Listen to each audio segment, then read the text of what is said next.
They burst out laughing at the bright purple sniper rifle slung across her back, mocking it as a little girl's toy that had no place among real Marines. But the instant she slowly unclipped the worn Christmas Keychain dangling from its stock, every laugh in the room choked and died because that tiny, faded ornament was the very last gift from her 8-year-old daughter, who never lived to see another Christmas. The veterans' hall was thick with the smell of gun oil, burnt coffee, and December cold seeping through cracked windows. Sergeant Elena Vasquez stood alone near the registration table, her customized Remington 700 resting against her shoulder like an old friend.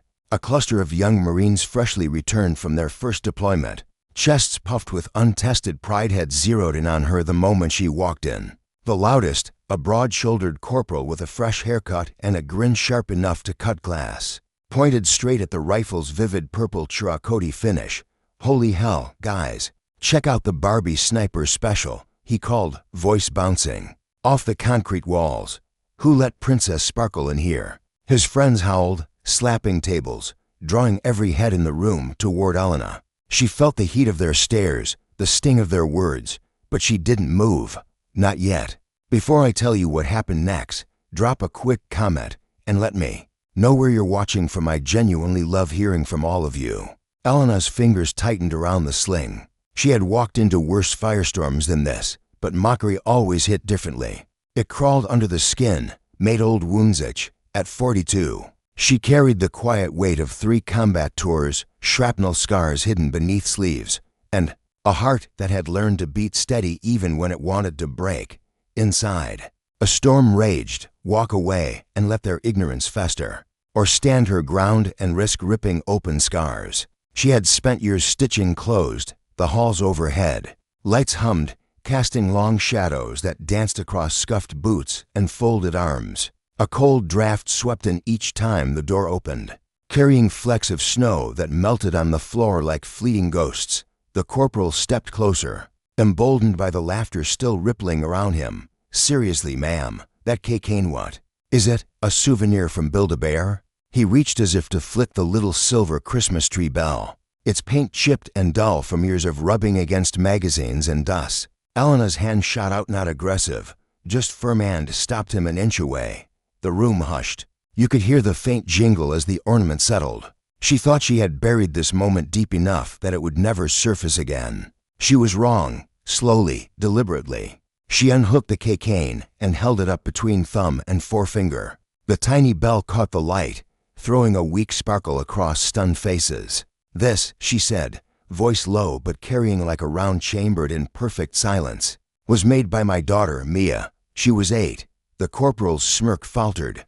Round them, veterans leaned forward, civilians froze mid-sip. The air itself seemed to thicken with anticipation. Outside, wind rattled the windows, and snow tapped against glass like impatient fingers. Elena's mind slipped back without permission. Christmas Eve, 2012, a freezing outpost in Helmand Province.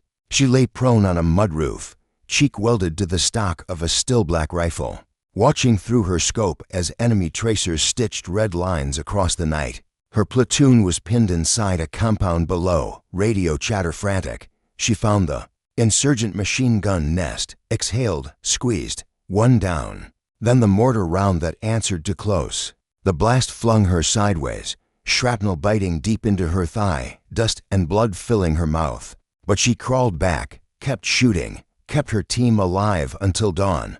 All the while, thousands of miles away, Mia was decorating a cheap Keychain with purple glitter and a shaky Sharpie message, "For Mommy, so Santa knows where to find you." Back in the hall, the corporal shifted uncomfortably. "Look, we were just," he started. But Elena raised a hand. Her coffee cup trembled on the table beside her, dark liquid sloshing like the unease now spreading through the crowd. More people gathered, older vets with faded uni patches, young spouses clutching programs, even the event organizer hovering at the edge. Whispers threaded through the silence. "Who is she? I've heard that name before," she continued, voice steady yet laced with the ache she usually locked away. "Mia loved purple.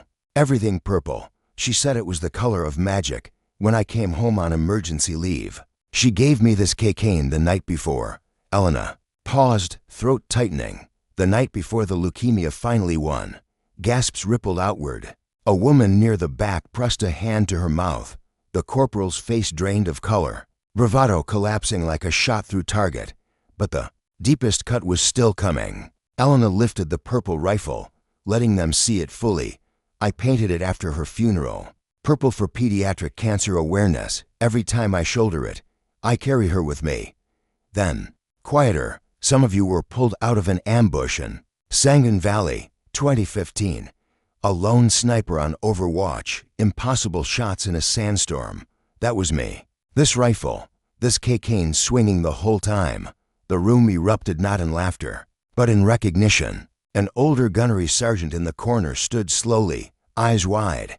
Ghost sniper, Vasquez, holy shit. Murmurs became a wave. That's her, the one who saved 2nd Platoon. Veterans surged forward like a tide, filling the space. Around Elena with respectful nods, outstretched hands, quiet apologies. The young Marines stood frozen, the corporal's shoulders sagging under sudden weight. He stepped forward, voice thick. "Ma'am, Sergeant Vasquez, we didn't know. We're sorry." The words hung heavy, sincere. Elena looked at him, saw the boy beneath the bravado, and nodded once. She shook his hand. Forgiveness wasn't weakness, it was the hardest shot of all. Stories poured out after that, shared scars, lost friends, small tokens carried into hell. And back. The hall transformed from a place of careless mockery into sacred ground. Outside, snow fell thicker, blanketing the world in hush, as if giving space for healing. Elena clipped the Keychain back onto the rifle, the soft jingle now a promise kept. Because real strength isn't always loud, it sometimes arrives painted purple, and ringing like a tiny Christmas bell. And in the end, that bright rifle and faded ornament weren't toys or quirks. They were the unbreakable thread between a mother's love and a warrior's courage, proving that even in the darkest nights, a child's light can still guide the way home. If this story moved you the way it moved me, hit that like button, drop your thoughts in the comments, and subscribe for more true tales of quiet heroes. Tell me, have you ever carried something small that held an entire world of meaning? I read every single comment. Thank you for being here. See you in the next one.